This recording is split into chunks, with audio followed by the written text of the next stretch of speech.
Hey everyone, and welcome back for another deep dive. Today we are exploring habit formation, and we have some pretty fascinating insights from a conversation between an entrepreneur and a champion bodybuilder. Oh, that's a cool combo. It really is, and I think you'll find some interesting parallels between those two worlds. Yeah, like what kind of common ground can we find between building a business and building a physique? Exactly. And it turns out there's a lot more overlap than you might think. For starters, this bodybuilder has a brilliant analogy. He compares building habits to nurturing a tiny seed into a flourishing plant. Oh, I like that. I can already see where this is going. Right. It just paints such a vivid picture. So, like, you start with this tiny seed of intention, Yeah. and you have to tend to it carefully, give it what it needs, protect it from harm. It's so true. And just like with a plant, there are distinct phases. Oh, tell me more about these phases. Okay, so first you have to plant that seed, make the initial commitment to the new habit. Got it. Then comes the nurturing phase. Right. The make or break phase. Exactly. And this is where consistent effort is everything. Yeah, it's so easy to get discouraged in those early days when you aren't seeing results right away. It's like having a newborn baby. Oh, constant care and attention. Yes. Or it's just not going to thrive. Exactly. But eventually, if you're consistent with your effort, that little seed will blossom. It becomes this strong, independent plant. A deeply rooted habit that's almost effortless to maintain. You love to see it. Okay, so I've got the seed analogy from the bodybuilder. What did the entrepreneur have to say? Okay, so this entrepreneur has a really interesting boot-up routine that he uses every morning to prime his brain for success. Boot up routine. Interesting. And get this, he actually got the idea from thinking about how cell phones take longer to fully start up than they do to shut down. Huh. Never thought about that, but it's true. Yeah. And there's actually some cool neuroscience behind it, too. Oh, really? Fill me in. So our brains aren't actually designed to switch from a resting state to full-on activity mode instantly. That makes sense. Yeah, they need a gradual transition period. So instead of hitting snooze a million times, then jolting yourself awake with a triple espresso. This routine is all about gently easing your brain into the day. Okay, I'm liking this already. Tell me more about this boot up process. Well, it starts with your physical posture. Okay. So standing tall, shoulders back, chin up. Makes sense. This actually sends signals to your brain, promoting alertness and confidence. Interesting. So even before you start thinking about your to-do list, you're getting your body in the right state. Exactly. Then it moves on to a series of mental exercises. Oh, like what? He recommends practicing gratitude first, reflecting on things you're thankful for. I love that. Starting the day with a positive mindset. Right. And then he also advocates for visualization. Oh, visualization. Yeah, I've heard of athletes using that. Exactly. And it works just as well in other areas of life. And how does he recommend doing visualization? By mentally rehearsing your desired outcomes for the day. Yeah. It primes your brain for success by vividly imagining yourself achieving those goals. Cool. So we've got the physical posture, gratitude, and visualization. And last but not least, the boot-up routine ends with setting clear intentions for the day.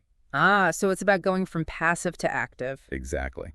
It's Yeah. about being intentional about your day, so you're more likely to make choices that align with your goals. Awesome. So we've got the seed analogy, the mental boot up routine. What else? Okay, now let's talk about sleep. Apparently, this entrepreneur won a sleep competition within his company.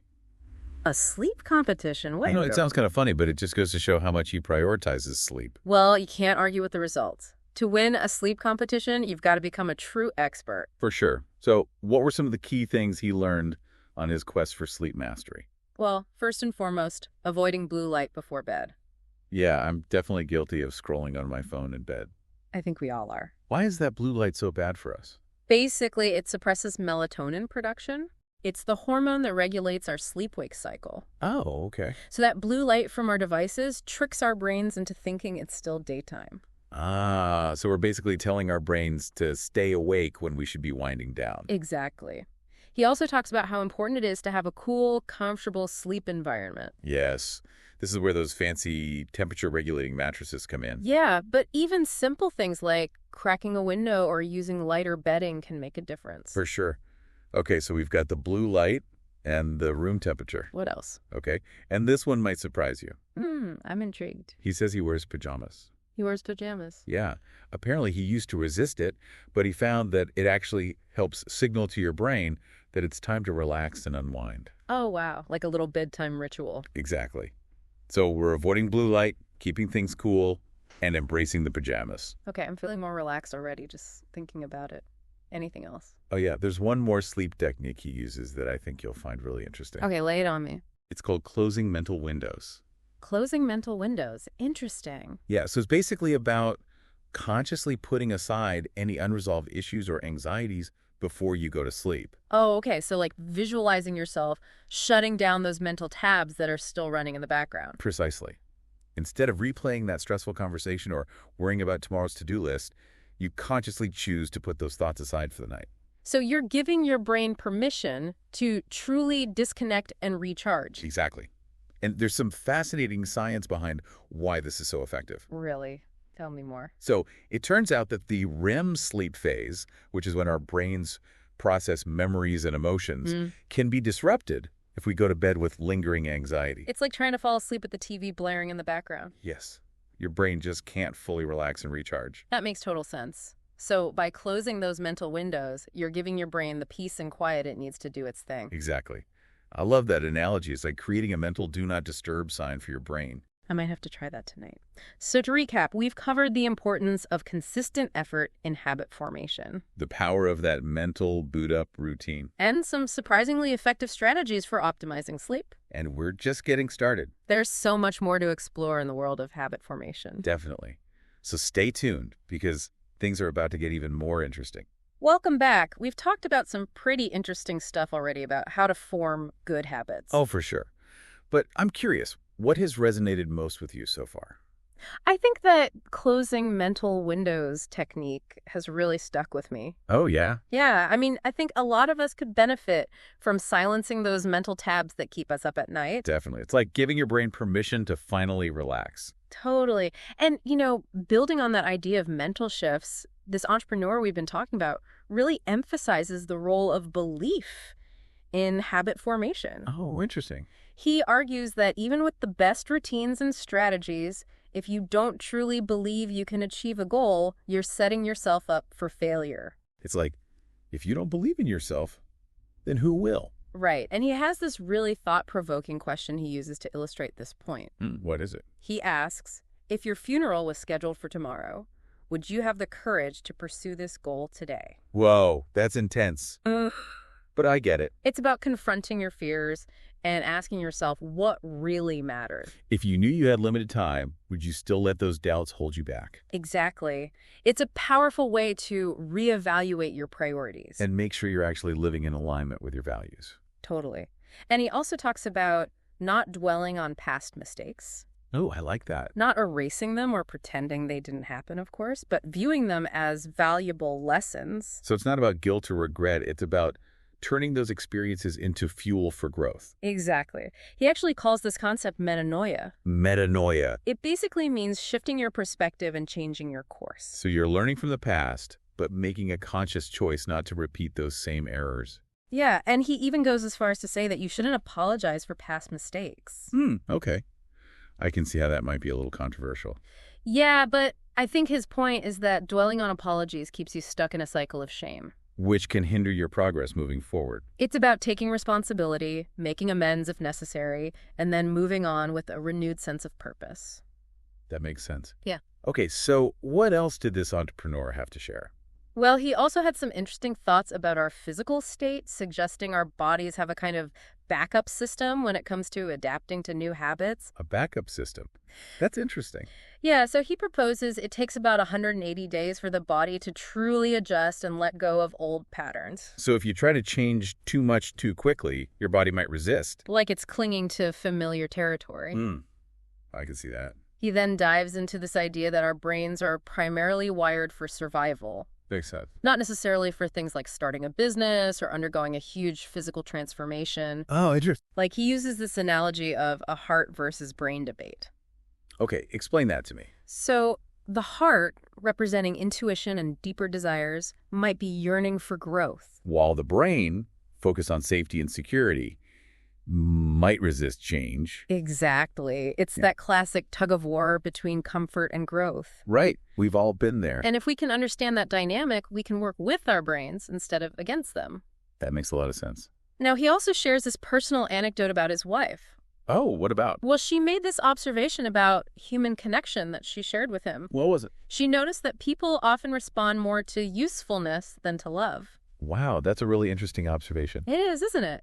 It kind of makes you think about how we show up for people. Definitely. So it's more about recognizing the power of actually adding value to the lives of those around you. And contributing in meaningful ways. Right, because actions often speak louder than words. Now, he goes on to connect this to the idea of prosperity. How so? He suggests that true prosperity isn't just about financial wealth, but about personal growth and having a positive impact on the world. That's a beautiful definition of prosperity. He even tells this really powerful story to illustrate this. Oh, I love a good story. Tell me more. So he once received this video from a teacher in a remote village, Okay. and she was using his teachings about energy conversion to empower her students. That's amazing. It really is, and it just solidified his belief in the transformative power of sharing knowledge and making a positive impact on others. Wow, that's really inspiring. He then circles back to the concept of habits and draws a distinction between those who are successful and those who aren't. Oh, interesting. What is it? Well, he actually quotes a phrase that stuck with him since childhood. Defeated people do occasionally what victorious people do daily. So true. It's not about those bursts of effort. It's about consistency. Showing up day after day and making those small but impactful choices. Exactly. And he then challenges his audience to honestly evaluate their own belief systems, asking, what level of belief do I have in my ability to actually achieve my goals? Because if you don't believe in yourself, you're likely to sabotage your own efforts. Even unconsciously. It becomes a self-fulfilling prophecy. Right. He encourages us to really pay attention to our self-talk and identify those limiting beliefs that are holding us back. And then consciously replace them with more empowering thoughts. Yeah, he even suggests visualizing yourself, achieving your goals, and feeling those emotions of success. Like you're programming your brain for that outcome. And then he brings up this concept that he talks about a lot. Okay, what's that? It's the idea that everything in life is energy. Oh, interesting. And this energy can be captured, converted, and channeled. Okay, I'm intrigued by this. Break it down for me. All right, so first, you capture the energy. Okay. You become aware of the energy around you, whether positive or negative. So you're just noticing the vibes. Yeah, just paying attention to the energy. Got it. Then you convert that energy. What do you mean? So this is where you reframe the negative energy into something positive or useful. Like finding the opportunity within a challenge. Exactly. You're not letting it derail you, but transforming it into something that serves you. That's powerful. And then finally, you channel that transformed energy toward your desired outcome. So it's like you're taking all that raw energy, refining it, and then focusing it like a laser beam. Exactly. And to illustrate this concept, he uses examples from both the natural world and his own life. Like what? So, for example, he talks about how civilizations have harnessed the power of the sun, wind, and seawater to create energy. Right. And then he also shares personal stories of how he's used energy conversion to turn negative situations into positive outcomes. So it's not just a theory. It's a practical tool for dealing with life's ups and downs. Exactly. It's about recognizing that you have a choice in how you perceive and respond to the energy around you. Okay, that's powerful. You can be a victim of circumstance, or you can choose to be an alchemist, transforming that energy into something empowering. It's about reclaiming your power and being a conscious creator of your own reality. Right. And to illustrate this idea in a fun way, he uses an analogy from Transformers. Oh, Transformers, cool. Which ones? Well, he compares those who embrace this energy conversion mindset to Autobots. Makes sense. They're fighting negativity, protecting others, and constantly striving to make the world a better place. Exactly. And jokingly, he calls those who resist this approach Decepticons. Stuck in those negative patterns of self-sabotage. Right. So it's about choosing which side you want to fight on. Are you going to be a force for positive change or let negativity drag you down? It's about recognizing those default patterns and consciously stepping into a more empowering mindset. I love that. It's not about denying negativity. It's about how you respond to it. Exactly. He then shares another interesting observation, this time from a dinner party he hosted. Oh, what happened? He noticed that a lot of the most successful people there weren't born into wealth, but were self-made entrepreneurs. So it was more about mindset and hard work than privilege. Yeah, and he uses this to highlight the power of believing in your own ability to create success. Regardless of your starting point. He encourages us to embrace what he calls a caramello, mentality. A caramello mentality. It's a reference to those street dogs that are incredibly resourceful and adaptable, thriving even in tough environments. Oh, I get it. Like making the most of what you have. Exactly. It's that mindset of resilience and determination that allows you to overcome obstacles and achieve your goals.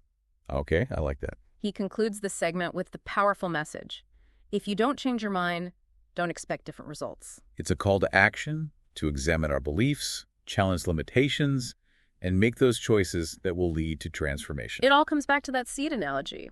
You can't expect to harvest a bountiful crop if you haven't planted the right seeds and nurtured them. Exactly. It's about becoming the gardener of your own life. And consciously cultivating those thoughts, habits, and actions that will lead to growth. He leaves us with a final, thought-provoking question. If today was your last day, would you be satisfied with the life you've lived?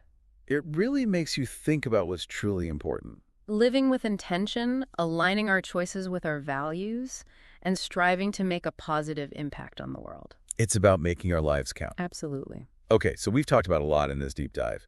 We've covered the stages of habit formation, the power of mindset, the importance of sleep and environment, and even this idea of energy conversion. I mean, it's a lot to process. It is. It is a lot. But I think the most exciting part is how interconnected it all is. All of these principles, they work together, like pieces of a puzzle. So it's not about just picking and choosing the tips that sound good. It's about understanding the whole picture. Exactly. It's like building a house. You need a solid foundation, strong walls, a roof that doesn't leak. All the essential systems working together to create a comfortable living space. You can't just focus on one thing and expect it to all work out. Oh, I love that.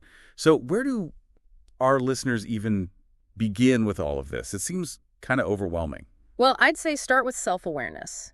Take some time to reflect on your current habits. Which ones are serving you? Which ones are holding you back? Yeah, it's like taking inventory of your mental and emotional toolbox. Exactly. Once you have a good grasp of your starting point and where you want to go, then you can start making changes. So you're saying it's not about changing your whole life at once. Right. It's about making small, consistent changes that add up over time. Okay, that feels way more manageable. So what are some practical steps our listeners can take? Well, like we talked about, if sleep is a struggle, start by avoiding that blue light. Get some comfy pajamas, make your bedroom a sleep sanctuary, and try out that closing mental windows technique, little things like that. And don't get discouraged if you don't see results right away. Consistency is key. Definitely. And if you're constantly battling negativity, try that energy conversion process. Become aware of the negativity, then find a way to reframe it into something empowering. Don't let it control you. Be the alchemist of your own experience. Yes. And don't forget about your environment and who you surround yourself with. Those things make a huge difference. Surround yourself with supportive people and create spaces that support your goals, whether it's a tidy workspace, a calm bedroom, or whatever. Set yourself up for success in every way possible. Exactly. And as we've talked about, belief is so important. You have to believe you can do it. Achieve those goals, make those changes, create the life you want. Because if you don't believe in yourself, it's going to be an uphill battle. It really is. So if you had to sum up the most important takeaway from this deep dive, what would it be? That's a good question. I think the biggest takeaway is this. Transformation is possible for everyone. It's not about some magic formula. It's about understanding the principles, implementing the strategies, and believing in yourself, believing that you can change. Oh, I love that. We are all capable of amazing transformation. And don't forget, it's a journey. It's not always easy, but it's worth it. Embrace the journey, celebrate those small victories, learn from those setbacks. Yes, it's all about growth and progress, not perfection. Couldn't have said it better myself. Keep exploring, keep learning, keep diving deep. Well said. I think this has been one of my favorite deep dives yet. So much insightful and powerful information about how to create positive change. And I really hope our listeners are feeling inspired to put it all into practice. Me too. It's been a pleasure exploring all of this with you. Thank you so much for sharing your expertise with us today. It's been my pleasure. And to our listeners, thank you for joining us on this deep dive. We'll see you next time for another fascinating exploration.